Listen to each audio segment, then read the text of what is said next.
मारपीटी का हो रहा है और वहां से मुख्यमंत्री के करने से प्रमाण आ रहा है कि और पार्ट टाइम में जो है कर्मचारियों को रखा जाए। ये बिजली बोर्ड है, पार्ट टाइम में नहीं होते हैं।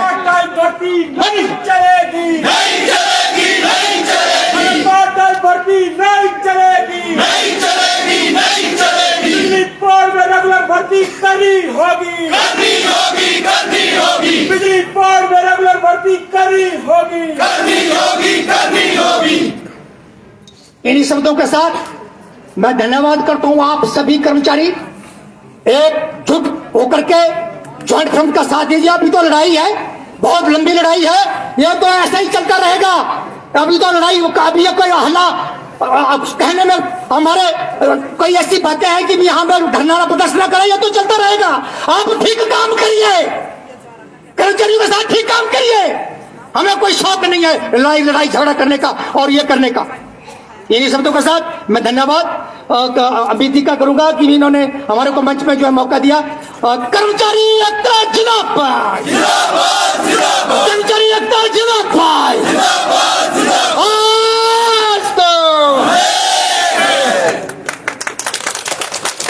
धन्यवाद साथियों। अभी आपने हमारे जुझारू और बहुत ही ऊर्जावान नेता मुनीलाल जी को सुना। साथियों, मैं आज आपको बताना चाहूँ जो आज हम यहाँ इकट्ठे हुए हैं, जो चंडीगढ़ हमारा साथी है, बिजली बोर्ड है, उसको जैसे इन्होंने अभी बताया कि निजी हाथों में दे दिया गया है, पर आज उनकी लास्ट डेट है। उनके सहयोग में हमने आज पूरे हिमाचल में हर जगह ये धरने प्रदर्शन हो रहे हैं और हमारी जो अपनी यहाँ की डिमांड है, आप लोगों ने देखा होगा आज बहुत ही बड़ी डिमांड हर जितने भी यहाँ पे लोग, जितने भी एम्प्लॉय यहाँ खड़ा है, सबके दिमाग दिल में एक डर बैठा है नेशनलाइजेशन का, जो एक अंदर से चला हुआ है बहुत ही बड़ा, उसका भी हम विरोध करते हैं। नहीं चलेगी, नहीं चलेगी। बिजली बोर्ड की नेशनलाइजेशन नहीं चलेगी, नहीं चलेगी, नहीं चलेगी। बिजली बोर्ड की नेशनलाइजेशन नहीं चलेगी, नहीं चलेगी, नहीं चलेगी।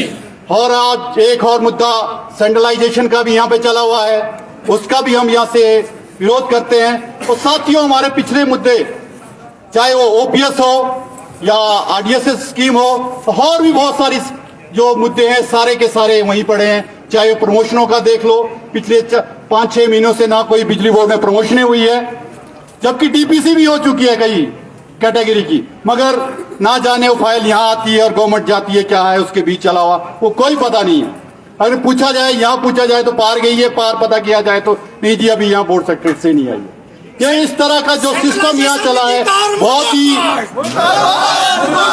सेंट्रलाइजेशन नीतिकार मुर्दाबाद, मुर्दाबाद, मुर्दाबाद। सेंट्रलाइजेशन नीतिकार मुर्दाबाद, मुर्दाबाद, मुर्दाबाद। आवाज दो, सेंट्रलाइजेशन नीतिकार मुर्दाबाद, मुर्दाबाद, मुर्दाबाद। सेंट्रलाइजेशन नीतिकार मुर्दाबाद, मुर्दाबाद, मुर्दाबाद। तो साथियों, हमारे बीच आउटसोर्स यूनियन के प्रधान अश्विनी बहादुर शर्मा जी भी यहाँ बैठे आए हैं, तो मैं उनसे अनुरोध करूंगा कि वो मंच पे आए और आप सभी को संबोधित करें। अश्विनी शर्मा जी।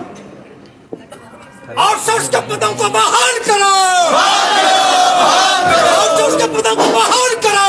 नमस्कार साथियों, मंच पर उपस्थित माननीय ज्वाइंट फ्रंट के कन्वीनर इंजीनियर लोकेश ठाकुर जी, को कन्वीनर श्री हीरालाल वर्मा जी और एम्प्लॉय यूनियन के हेड ऑफिस के प्रधान अमित जी, जगदीश जी, बाकी सभी गणमान्य सदस्य, आप सभी का यहाँ पर स्वागत और आप सभी का बहुत बहुत धन्यवाद कि आप लोगों ने इस दिन पर भी अपना समय निकाला, क्योंकि आज काफी सारी रिटायरमेंट्स भी है और लोग छुट्टी भी है, तो उसके बाद भी आप लोग यहाँ पर एकत्रित होकर इस प्राइवेटाइजेशन की लड़ाई को लड़ने के लिए खड़े हुए हैं। इस सभी के लिए आप सभी का बहुत बहुत धन्यवाद। जैसा कि अभी तक हमारे माननीय सदस्यों ने कहा है कि आज देश में क्या हो रहा है, विद्युत विभाग है उसको प्राइवेटाइज किया जा रहा है। इसमें मैं सबसे पहले तो अपने आउटसोर्स साथियों को यह बताना चाहूंगा, सबसे पहले हमारा ही नंबर बाहर को लगना है, उसलिए संगठित होकर लड़ाई लड़ना सबसे जरूरी है। आज हो क्या रहा है, गवर्नमेंट ने देखा है कि पावर सेक्टर पूरी लाइफ टाइम चल रहा है, ये एक सोने की चिड़िया है, तो क्यों ना इसको एक इस तरीके से उपयोग किया जाए कि इसको पावर सेक्टर को प्राइवेट हाथों में दे दिया है और खुद सिर्फ मलाई खाई जाए। इससे क्या होने जा रहा है? इससे सिर्फ ना कि आज जो हमारे पावर सेक्टर प्राइवेट में जा रहे हैं वो भी सारे प्राइवेट में चले जाएंगे, और जो हमारा सरकारी रोजगार था, क्योंकि हिमाचल एक ऐसा प्रदेश है जहां पर रोजगार आपको ज्यादातर सरकारी विभाग हुआ करते हैं, और जो हमारे माता पिता होते हैं, जो भी पेरेंट्स हैं, वो अपने बच्चों को अच्छी एजुकेशन। हीरालाल जी, आज प्रोटेस्ट कर रहे हैं आप लोग, चंडीगढ़ बिजली बोर्ड के समर्थन में ये है, जिस तरह से निजीकरण उसका किया जा रहा है, क्या लग रहा है हिमाचल प्रदेश या अन्य राज्यों में भी निजीकरण की तरफ सरकारें बढ़ रही हैं? ऐसा आज जो बात धरना प्रदर्शन है, ये जो पूरे देश में केंद्र सरकार द्वारा निजीकरण किया जा रहा है, क्योंकि केंद्र शासित प्रदेश सीधा केंद्र सरकार के नीचे है, तो सीधा उसका कंट्रोल है। तो जो चंडीगढ़ को 2021 में मान्यता की गई थी और एमिनेंट कंपनी जो कलकत्ता की है उसको 871 करोड़ में चंडीगढ़ का बिजली महकमे को दिया गया, तो हमारा कहना है कि जो 26,000 की संपत्ति वहाँ बिजली महकमे की है उनको कौड़िये के भाव में निजी कंपनी को दिया गया। और हम ये कहना चाहेंगे, उसके बाद आप यूपी में आपके बनारस है, आगरा है, जो डिस्ट्रीब्यूशन कंपनी है वहाँ में निजीकरण का दौर शुरू हो गया, वहाँ बिडिंग की जा रही है, राजस्थान में बिडिंग हो गई है। पूरे देश में जो पब्लिक सेक्टर को बेचा जा रहा है, तो आज जो बिजली कर्मी पूरे हिंदुस्तान में आज उसका विरोध कर रहे हैं। हिमाचल प्रदेश में भी बिजली कर्मचारी जनता उसका विरोध कर रहे हैं। और आज मैं मीडिया को कहना चाहूँगा, आज हिमाचल प्रदेश में जिस तरह से हेडक्वार्टर मारोस में उसी तरह से लगभग 63 लोकेशन जो डिवीजन सर्कल है पूरे प्रदेश में धरना प्रदर्शन किया जा रहा है और इस निजीकरण का विरोध किया जा रहा है। हमारा संशय यहाँ हिमाचल प्रदेश में हम कहना चाहेंगे, अभी आपने प्रदेश सरकार की ओर से सुना होगा, धर्मानी जी ने कहा कि हम एक नई बिजली कंपनी बनाने जा रहे हैं। आपने सुना होगा कि जो इंडस्ट्रियल एरिया के लिए एक नई बिजली कंपनी बात करें, तो उसके पीछे सीधी जो मंशा है, कहीं ना कहीं मुझे लगता है राज्य सरकारें भी केंद्र के प्रभाव में काम कर रही है।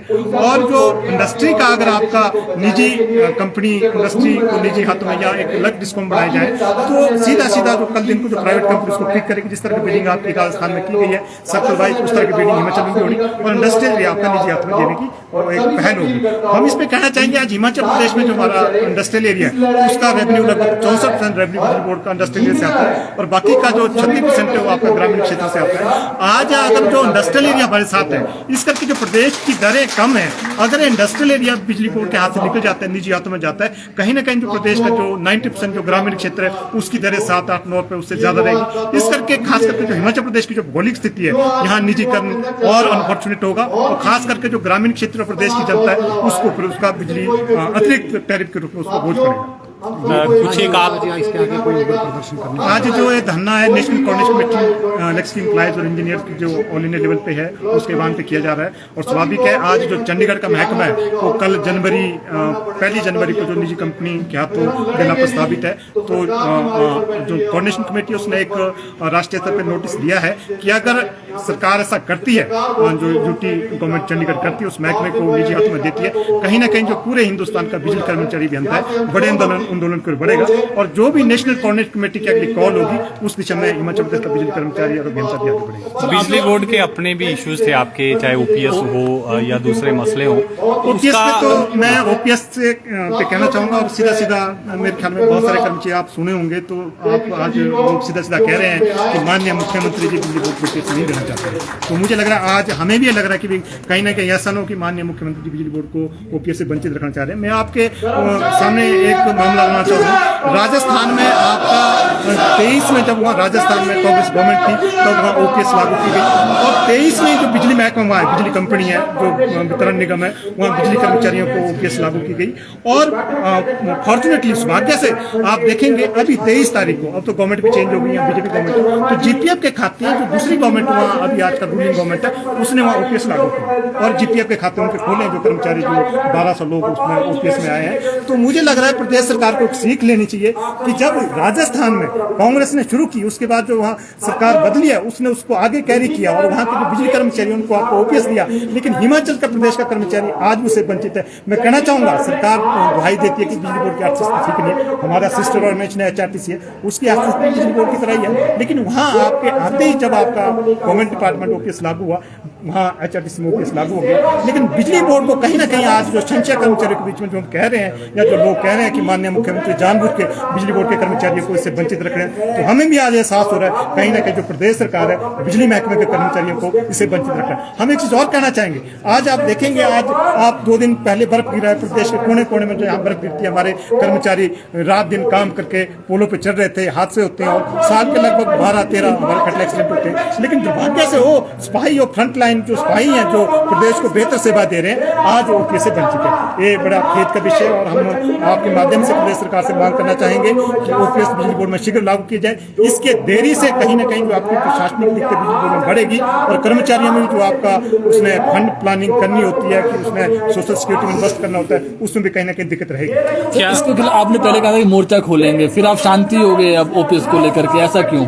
अभी हम आपके माध्यम से कहना चाहेंगे और आज हम कहना चाहेंगे कि आज आपने देखा होगा पिछले जनवरी महीने में यहाँ एक बहुत बड़ा आंदोलन हुआ था, और हम कहना चाहेंगे आगे आने वाले दिनों में ओपीएस है, बिजली बोर्ड में जो स्टाफ प्रोडक्शन की बातें की जा रही है प्रदेश स्तर पे, या जो निजीकरण का दौर है जो आपका पूरे हिंदुस्तान में चला है, इन तमाम मुद्दों को लेकर के उससे भी बड़ा जनसमूह हिमाचल प्रदेश का शिमला के कमार उसके प्रांगण में यहाँ पहुंचेगा और सरकार की जो नीतियां हैं या जो ओपीएस की मांग है उसको लेकर के एक जोरदार प्रदर्शन करेगा। ये आपके माध्यम से कहना चाहिए। कब तक संभावित है, कब तक इकट्ठे होंगे, कब तक का टाइम दिया गया? अभी हमने जैसे विंटर का रहता है और विंटर में अनसर्टिनिटी रहती है, अगर आपने 15-20 हज़ार कर्मचारी पेंशनर शिमला में पहुंचाना है तो कहीं ना कहीं अगर आपका फोरकास्ट में कोई गड़बड़ होगा तो कहीं वो दिक्कतें रहती है। तो इस करके मौसम करके हम थोड़ा सा प्लान कर रहे हैं, और हमारी एक विनती रहेगी प्रदेश सरकार से कि इसमें रहते हुए उनके साथ कई दौर की बात हुई, 5 इश्यूज हमने रेज किए थे, जिसमें रिट्रेंचमेंट है जो आउटसोर्स के कर्मचारी को हुई है, और जो पोस्ट लेवल इशू हुई है, ओपीएस था, और भी इश्यूज थे जिसपे सरकार की ओर से कई दौर की बैठकें हुई, लेकिन उसका कोई भी रिजल्ट नहीं, हमें दुख से कहना पड़ रहा है। तो इस करके कर्मचारियों में भारी रोष है और स्वाभाविक है, हम भी मजबूर हैं, जो लीडरशिप है और प्रदेश के कर्मचारियों का एक बहुत बड़ा दबाव है कि सरकार के खिलाफ एक बड़ा मोर्चा खोला जाए। आपके माध्यम से कहना चाहेंगे, मैं हीरालाल कन्वीनर एचपीसी।